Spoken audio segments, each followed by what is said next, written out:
دیا voice channel کے پیارے ناظرین السلام علیکم۔ میرا شوہر اندھا تھا۔ جب وہ میرے قریب آنے لگتا تو میں اپنی نوکرانی کو برہنہ کر کے اس کے آگے کر دیتی اور خود سائڈ پر بیٹھ کر دیکھا کرتی۔ ایک مرتبہ شوہر کا آدھا زندگی کی راہوں پر انسان اکثر اپنی ضد، لالچ اور وقتی جذبات کے بہکاوے میں ایسے فیصلے کر بیٹھتا ہے جو اس کی پوری زندگی کا رخ بدل دیتے ہیں۔ کچھ غلطیاں اتنی بھاری ثابت ہوتی ہیں کہ پھر عمر بھر ان کا بوجھ اٹھانا پڑتا ہے۔ یہ کہانی بھی ایک ایسی عورت کی ہے جس نے اپنی نادانی میں سب کچھ کھو دیا اور آخرکار تنہائی اور پچھتاوے کی راکھ میں جل کر رہ گئی۔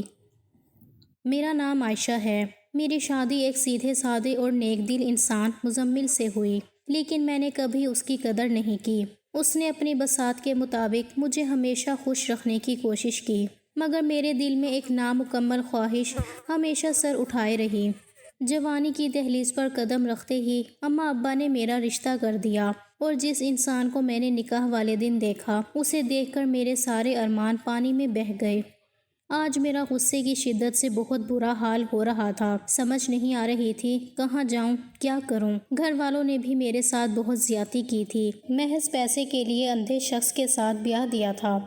ایک ایسا انسان تھا جو اپنی مرضی سے دنیا کو دیکھ بھی نہیں سکتا تھا، کہیں پہ اکیلے آ جا نہیں سکتا۔ اسے میرا ہمسفر بنا دیا تھا۔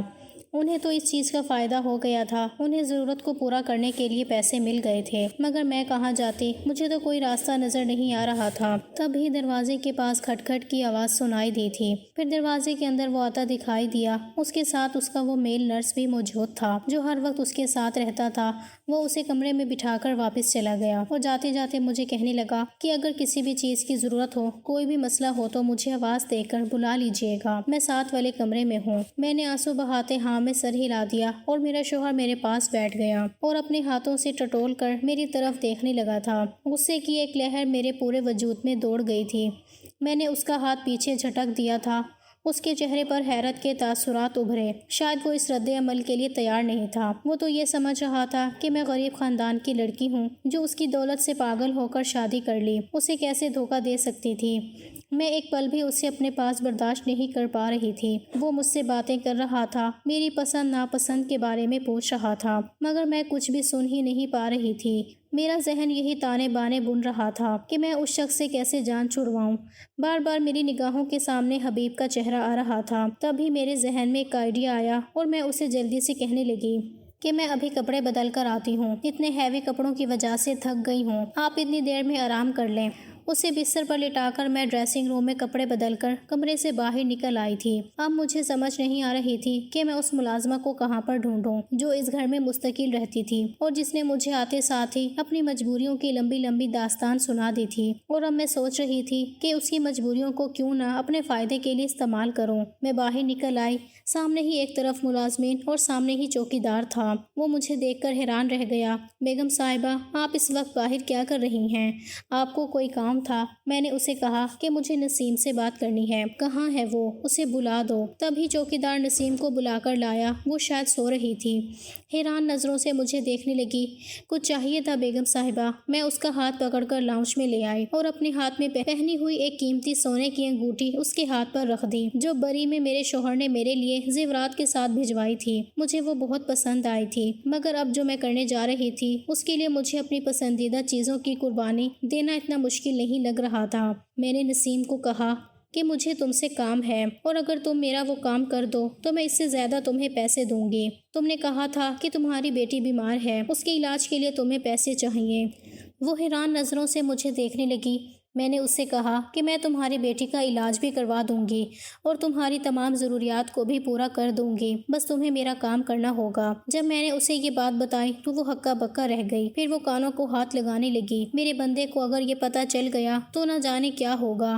بی بی جی آپ ایسا مت کریں۔ مگر میں نے اسے بازو سے پکڑ کر جھنجھوڑ دیا اور اسے کہنے لگی کہ پھر میں تم پر چوری کا الزام لگا کر تمہیں گھر سے باہر نکلوا دوں گی۔ وہ پھٹی پھٹی آنکھوں سے میرے چہرے کی طرف دیکھنے لگی۔ اس کے پاس کوئی چارہ نہیں رہا تھا کہ وہ میری بات مان لے۔ تبھی وہ سر جھکائے میرے ساتھ کمرے میں چلی گئی۔ اسے میں اپنی جگہ پر بستر پر لٹا کر خود کمرے سے باہر نکل آئی اور تقریباً 1 گھنٹے کے بعد وہ کمرے سے شکستہ انداز میں نکلی تو خوشی کی ایک لہر میرے پورے وجود میں دوڑنے لگی تھی۔ میں نے اس کا شکریہ ادا کیا اور وہ جھکی نظروں کے ساتھ وہاں سے چلی گئی۔ وہ غریب تھی مگر بے غیرت نہیں تھی۔ مجبوری کی وجہ سے اسے یہ کام کرنا پڑا تھا۔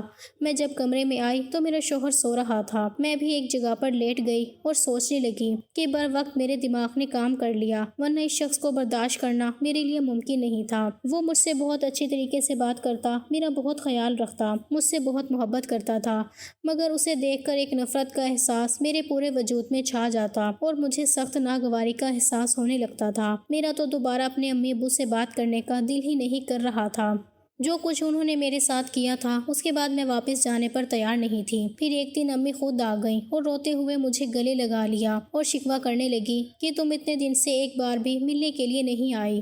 امی کی بات سن کر میرا دل پھر سے بھر آیا تھا۔ تبھی میرا شوہر کہنے لگا کہ تم ان کے ساتھ کچھ دن کے لیے چلی جاؤ۔ یوں میں امی کے ساتھ رہنے کے لیے آ گئی اور پھر ایک دن میری حبیب سے ملاقات ہوئی تھی۔ اس کو دیکھ کر میری پرانی محبت بیدار ہو گئی۔ اس نے بھی ایک شکوہ کر نظر مجھ پر ڈالی اور دوبارہ سے وہ اپنے کام میں مصروف ہو گیا تھا۔ وہ اس وقت چھت پر پتنگ اڑا رہا تھا۔ کافی دیر تک اسے نظر انداز کرنے کی کوشش کی مگر جب خود پر قابو نہ پا سکی تو بالآخر میں دل کے ہاتھوں مجبور ہو کر اس کی طرف مخاطب ہو بیٹھی تھی اور پھر اس کی شکوے بھری باتیں سن کر مجھے اندازہ ہو گیا کہ وہ بہت دکھی ہے۔ اس سے زیادہ تو میں دکھی تھی۔ اس سب میں میرا کوئی قصور بھی نہیں تھا۔ اس کے چہرے کی طرف دیکھتے ہوئے میرے ذہن میں وہ گھناؤنا خیال آیا اور میں سوچنے لگی کہ اس خیال کو تکمیل تک کیسے پہنچاؤں۔ گھر آنے کے بعد میں نے اپنے منصوبے پر عمل درآمد کرنا شروع کر دیا۔ وہ ملازمہ اپنی مجبوری کی وجہ سے میری بات ماننے پر مجبور تھی۔ اس کی طرف سے تو مجھے اطمینان تھا کہ وہ یہ بات کسی کو نہیں بتا سکتی۔ دوسری طرف اسد تھا جو میرے شوہر کا چمچہ تھا۔ اس کا بہت زیادہ مخلص تھا، ہر بات اسے بتاتا تھا۔ اسے راستے سے ہٹانے کے لیے پھر میں نے یہ منصوبہ بنایا۔ آدھی رات کو فون کر کے میں نے اسے کمرے میں یہ کہہ کر بلایا کہ میرے شوہر کی طبیعت خراب ہے۔ وہ فوراً سے کمرے میں آ گیا۔ تب میں چیخنے لگی، شور مچانے لگی۔ میرا شوہر بھی ہڑبڑا کر اٹھ بیٹھا اور جب مجھ سے رونے کا سبب پوچھا تو میں اسے کہنے لگی کہ اسد نے میرے ساتھ بدتمیزی کرنے کی کوشش کی ہے۔ اسد یہ سن کر پریشان ہو گیا تھا۔ اس نے اپنی صفائی دینے کی بہت کوشش کی مگر میرے شوہر نے وہی سنا جو میں نے اسے سنایا تھا اور وہی دیکھا جو میں اسے دکھا رہی تھی اور اس نے پھر اسد کو اس نوکری سے نکال دیا تھا۔ اسد نے بے گناہی ثابت کرنے کی بہت کوشش کی مگر اسے بالکل بھی اس میں کامیابی حاصل نہیں ہوئی تھی اور اب سوچے سمجھے پلان کے تحت میں نے اپنے شوہر کو کہا کہ میرا دور کا کزن ہے، ویسے بھی اسے نوکری کی تلاش ہے اور وہ آپ کے ساتھ رہے گا، آپ کا خیال بھی رکھے گا۔ یہ سن کر میرا شوہر کہنے لگا کہ اگر تم کہہ رہی ہو تو صحیح ہوگا، یوں بھی تم سے زیادہ میرے ساتھ اور کون مخلص ہو سکتا ہے۔ ان کی بات سن کر ایک پل کو میں شرمندگی کی گہرائیوں میں ڈوب گئی تھی کہ میں ان کے ساتھ کیا کر رہی تھی اور ان کے میرے بارے میں کیسے جذبات تھے، مگر میں نے اپنے جذبات کو سلا دیا تھا اور پھر میں نے حبیب کو گھر میں بلا لیا تھا، اس سے اسد کی جگہ دے دی تھی اور وہ بھی میری وجہ سے یہ کام کرنے پر تیار ہو گیا تھا۔ یوں بھی یہ اتنا بڑا گھر تھا، یہاں پر وہ آرام سے رہ رہا تھا، اسے کسی چیز کی کوئی کمی نہیں تھی اور یہاں پر اسے میری قربت بھی میسر تھی۔ ہم دونوں ہی بہت خوش تھے، کامیابی سے کھیل کھیل رہے تھے۔ میں اپنی ملازمہ کو اپنے کمرے میں بلا لیتی تھی اور خود حبیب کے کمرے میں چلی جاتی تھی۔ سب کچھ میری مرضی کے مطابق ہو رہا تھا۔ ایک دن میرے شوہر کہنے لگے کہ میں کام کے سلسلے میں ملک سے باہر جانا چاہتا ہوں۔ یہ سن کر میں بوکھلا گئی کہ اگر وہ ملک سے باہر جائیں گے تو حبیب بھی تو ان کے ساتھ جائے گا اور حبیب کے بغیر میں کیسے رہ سکتی ہوں۔ تبھی باتوں باتوں میں نے ان سے پوچھا کہ آپ اپنے ساتھ کس کو لے کر جائیں گے؟ آپ کا خیال رکھنے کے لیے بھی کوئی ہونا چاہیے۔ وہ کہنے لگے کہ میرے ساتھ میرا دوست جا رہا ہے، وہ میرا خیال رکھے گا۔ ان کی بات سن کر میں مطمئن ہو گئی۔ مجھے بھلا اس بات پر کیا اعتراض ہو سکتا تھا؟ وہ پھر ملک سے باہر چلے گئے تھے۔ کچھ دن میں نے بہت بھرپور انداز میں گزارے تھے۔ اپنے شوہر کے پیسے کا استعمال کرتے ہوئے میں حبیب کے ساتھ عیش کر رہی تھی۔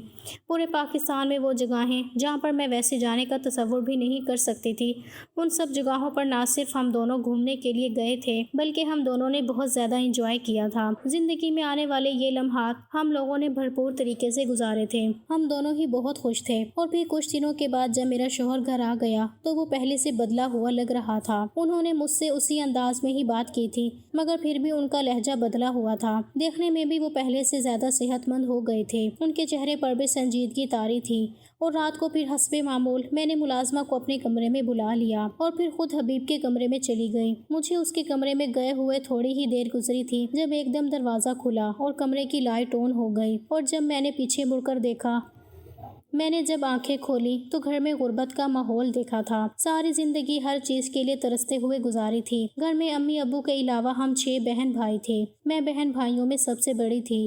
یوں گھر کے کام کاج کی ذمہ داریاں مجھ پر ہی تھیں۔ باقی بہن بھائیوں کو چھوٹا ہونے کی وجہ سے پھر بھی رعایت مل جایا کرتی تھی۔ امی کو بھی میری حرکتوں پر کافی زیادہ اعتراض رہتا تھا۔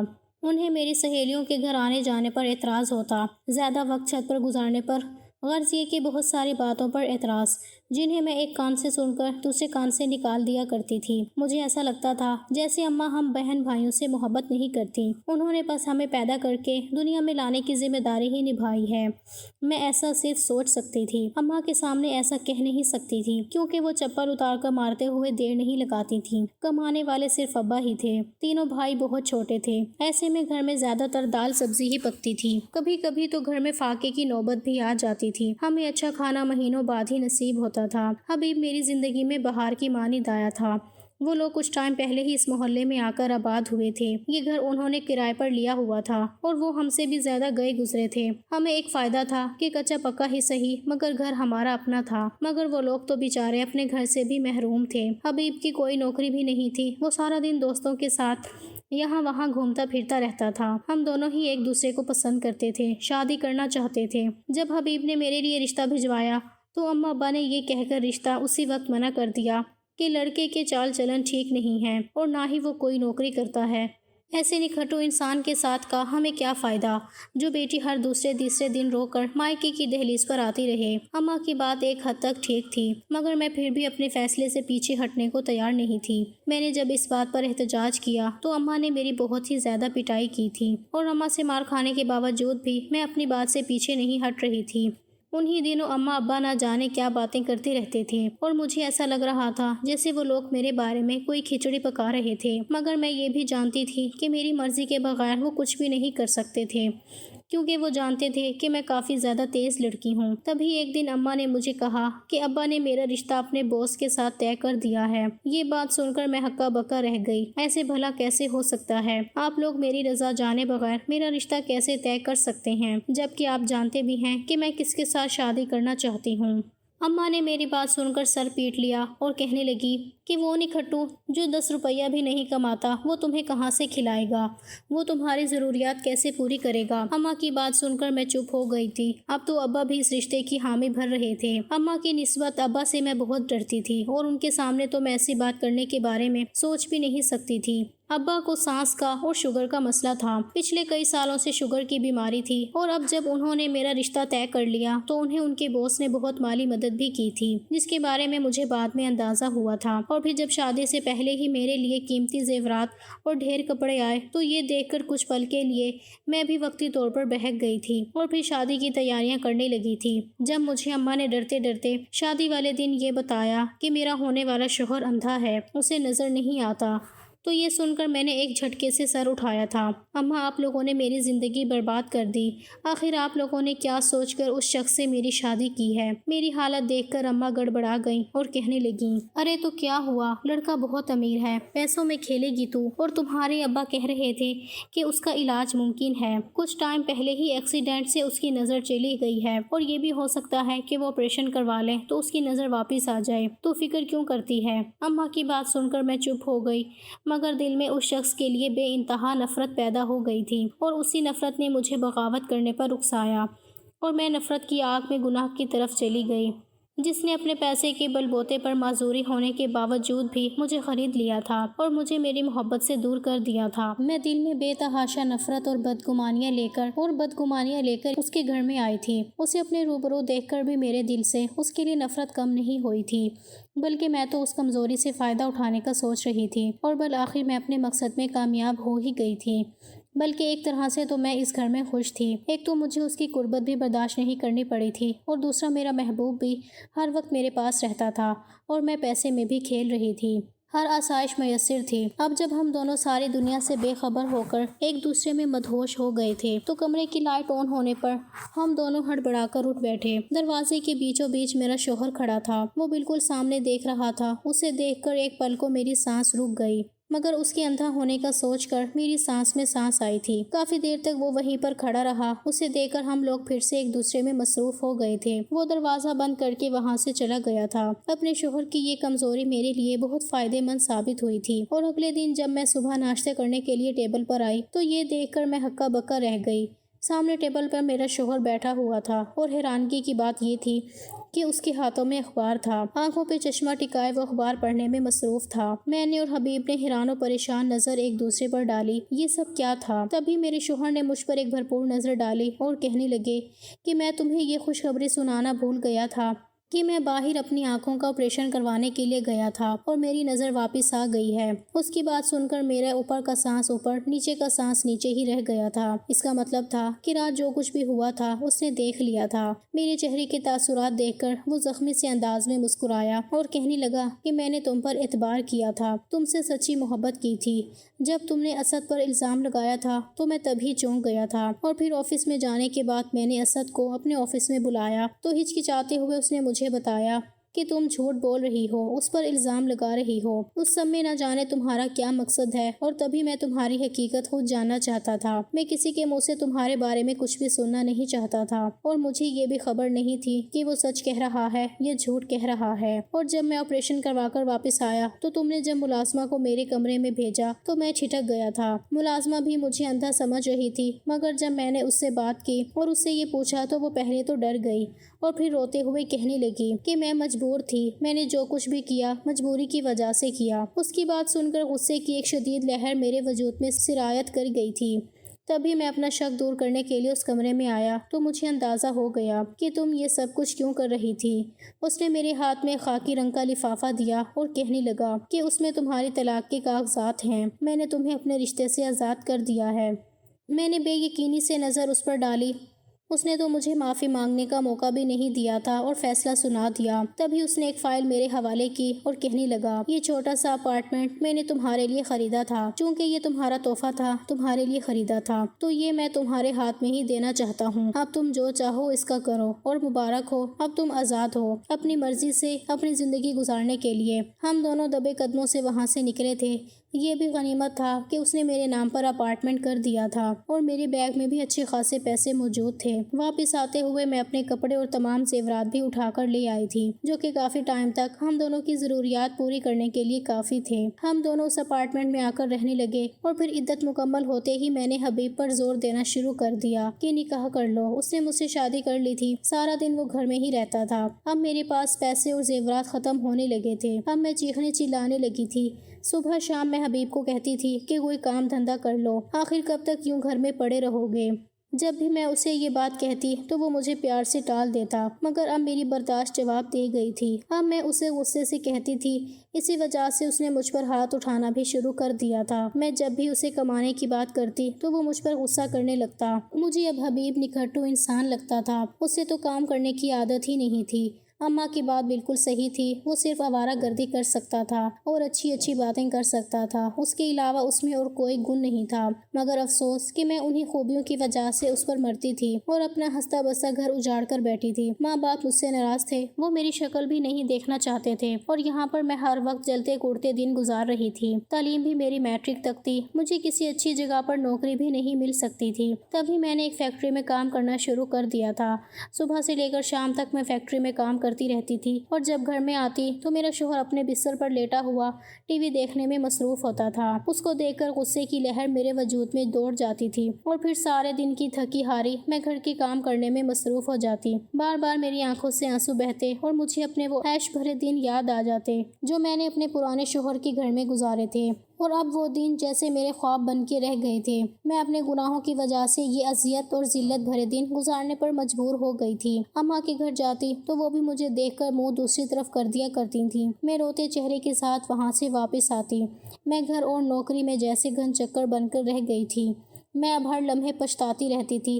اگر میں اماں کی بات مانتی اور تھوڑا سا صبر سے کام لیتی، اپنے شوہر کو عزت اور محبت دیتی۔ اماں نے جو کہا بھی تھا کہ آپریشن کے بعد وہ ٹھیک ہو جائے گا، مگر میں ہی اس کی نفرت میں باولی ہوئی جا رہی تھی۔ آج اس کے ساتھ اس کے گھر میں عیش و آرام کی زندگی گزار رہی ہوتی، اور اب تو اس کی آنکھیں بھی واپس ٹھیک ہو چکی تھیں۔ اماں صحیح کہتی تھیں کہ تم صدا کی جلد باز ہو، اور آج اسی جلد بازی کی وجہ سے میں کہیں کی نہیں رہی تھی۔ اب مجھے حبیب کے ساتھ ہر حال میں گزارا کرنا تھا، کیونکہ میرا اپنا گھر تھا اور حبیب کو پتا تھا کہ مجھ پر واپسی کے سارے دروازے بند ہو چکے ہیں اور میں اسے چھوڑ کر کہیں نہیں جاؤں گی۔ اور اس اپارٹمنٹ میں وہ آرام سے رہتا تھا اور میں سارا دن کام کاج کر کے گھر کا چولہا جلا رہی تھی، اور آج مجھ کی یاد آ رہی تھی کاش میں اس کے ساتھ بے وفائی نہ کرتی۔ مجھ جیسی عورتوں کے ساتھ ایسا ہی عبرتناک انجام ہوتا ہے، وقت گزر جانے کے بعد صرف پچھتاوا باقی رہ جاتا ہے۔ آج میں جان گئی ہوں کہ صبر، شکر اور وفا ہی عورت کا اصل زیور ہیں۔ جو عورت ان کو چھوڑ دیتی ہے وہ اپنی عزت، محبت اور سکون سب کچھ کھو دیتی ہے۔ میری طرح پھر وہ بھی حسرتوں اور آنسوؤں کے سہارے زندگی گزارنے پر مجبور ہو جاتی ہیں۔